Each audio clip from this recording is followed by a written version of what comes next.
welcome back to another Remembering Forgotten Memories video, or Throwback Thursday, whichever title you prefer.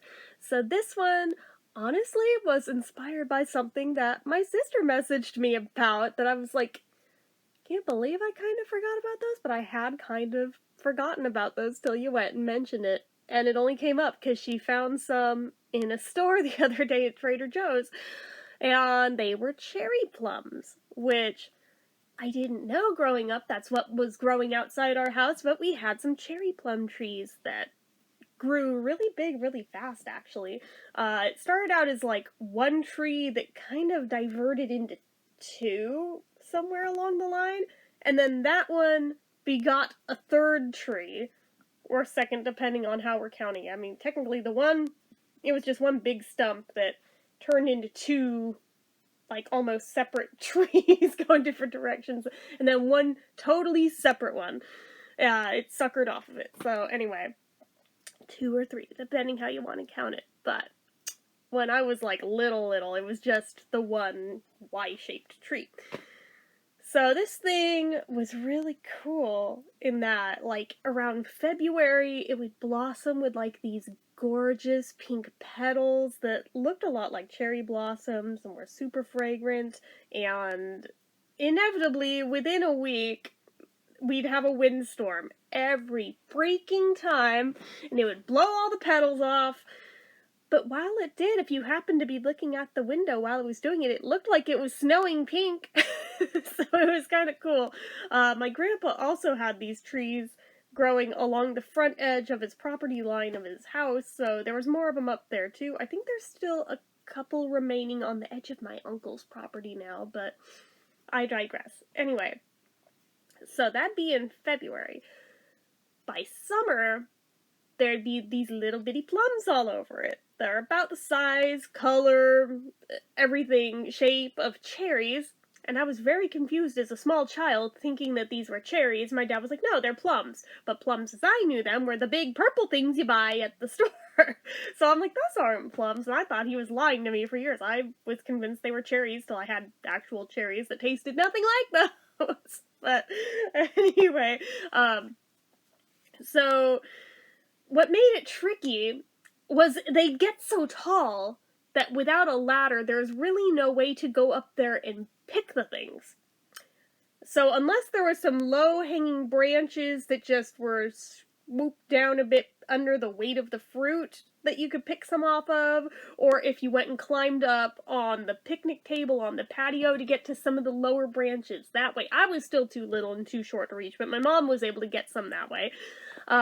Pretty much you had to wait for them to just fall off the tree and hit the ground and try to find the ones that weren't smushed when they hit the ground. Now, given that they're about the size and shape and consistency of cherries, most of them actually would survive that drop pretty well, but it was the larger, juicier ones, of course, naturally the ones that would have been the sweetest, that had to go splat the second that they hit. This will be important. But anyway, these things were a mess and a half to eat. You would be bright purple everywhere trying to eat them, but that was half the fun of it. But back to the messiness of it. They would drop because no one was able to climb up there to go pick them proper, and there was like a million of them on these frickin' trees a piece. So they would inevitably fall down. Some knocked down by birds, but most just naturally fell off, and they would land on the ground. And the bigger, juicier ones would splat and stain things purple. But there was so many of the smaller ones that didn't splat that if you didn't watch your step on every step, walking anywhere in that general vicinity, you're going to squish them, and now your shoes are going to be stained, and there's going to be a mess on the ground, and you just wasted that perfectly good fruit. And good luck taking another step without the same freaking thing happening. So obviously it did not take many years for my mom to just be over it. The novelty wore off very quickly. Like, she would get in about one good harvest a year into like a big old like mixer bowl, like from her KitchenAid. and, like, be over picking them, and then just the mess, she'd be like, ah, crap, when she saw them, like, start hitting the ground, 'cause she knew what it meant.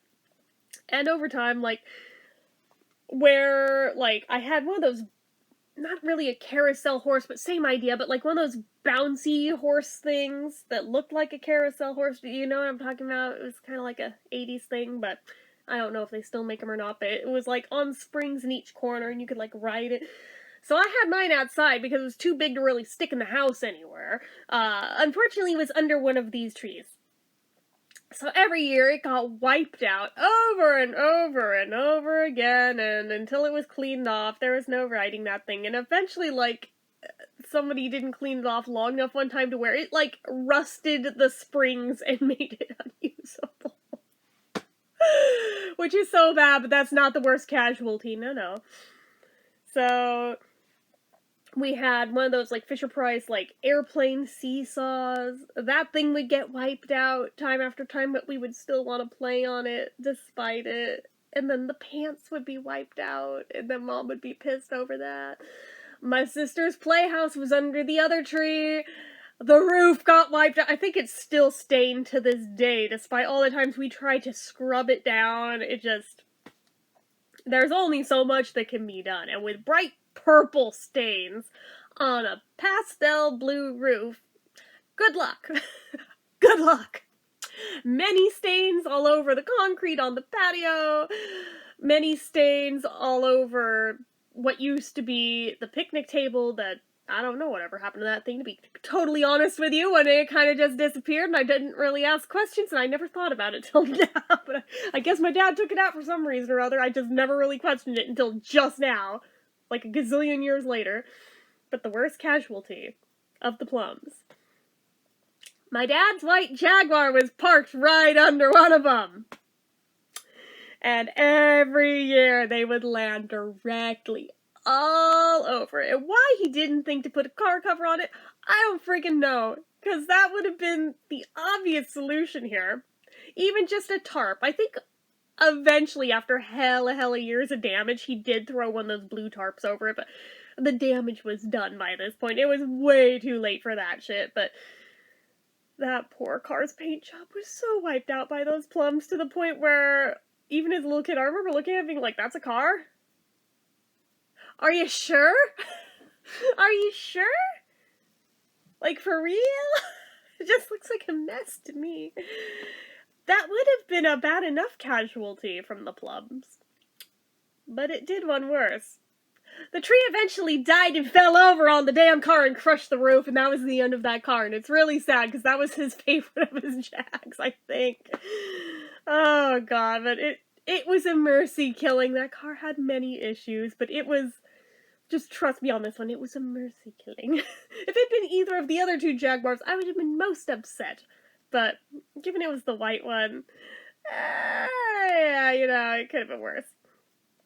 These things would land on the front edge of the roof of the house, and then we would get raccoons on the roof trying to eat the damn thing. So, not only are we hearing the thump, thump, thump at all hours of the night of these things hitting the roof, then we hear that big ol' thump, thump, thump, thump, thump, thump of a big fat raccoon up there trying to get the freaking cherry plums, and then the of it inevitably falling off the roof. They were fine. We never had a dead raccoon from falling off the roof. It was a single-story house. Relax. But raccoons were on the roof of that house all the damn time. It is stupid how often we had them up there, because at the one end of the house, we had the plum trees. Over the other end of the house, we had, like, the pine trees, of which, if they didn't fall off the roof from trying to collect the plums, they would scurry across the roof the other end, and get into the low-lying branches of the tree and climb up in those trees, and I think that's where they lived or something. I don't know. I actually don't know for sure where those raccoons live, but it is my belief they lived in those pine trees, because I always saw them scurry up those trees, so I think they lived in it. But, yeah, I had not really thought about those plums in years, because, I mean, for all the mess, I mean, after a certain point, even a little kid's like, you know, enough is enough. These are not worth the damn hassle. And I think I stopped trying to, like, collect them up at some point. I mean, at one point, I think my brother and I took to just, like, pelting them at each other off the ground because we were so over them. It's like, fuck it. But, which is like a really fucked up game of paintball, because even paintball doesn't stain that bad. Like, just saying. But, yeah, Mom just loved us doing this shit. But, hadn't thought about them in like a gazillion years. Till my sister messaged me the other day saying, "You'll never believe what I found at Trader Joe's." And I was like, I don't know, what? Cherry plums! And I was like, are those what I think they are? She's like, yeah, I was telling the kids, like, about how we grew up with them over the house. I was like, oh, they are definitely what I thought they are. So it's just weird. I was like, I didn't even know anybody commercially sold those things. I thought this was just like some weird ass kind of tree that only we, I don't know why I thought they were native to us, but I think I assumed that just like only we really had growing here, and like no one else even knew what the hell we're talking about when we were trying to describe them. Apparently they are a thing, and they have a name, and they apparently sell them at Trader Joe's. The more you know. So. Anyway, is there a point to this? Fuck no. Is there a point to most of these? Hell no. But I told you it anyway. So anyways, that's it for this week, I think. So, anywho, you know what to do. If you like this video, go ahead and give it a like. If you're not already and you'd like to be, click subscribe, hit that notification bell icon so you never miss an upload, leave comments down below. Have you ever had cherry plums before? Did you grow up with them near your house? Did they wipe out everything you loved to? Let me know that, as well as anything down below. Make sure you're following my social media accounts, my Facebook fan page, my Twitter, my Instagram, my eBay, my Reddits, everything and more. It's all down below. And if you'd like what I do here on this channel and you'd like to help support it, the donation link, as always, is down in the description. Anyway, guys, until next time, see ya.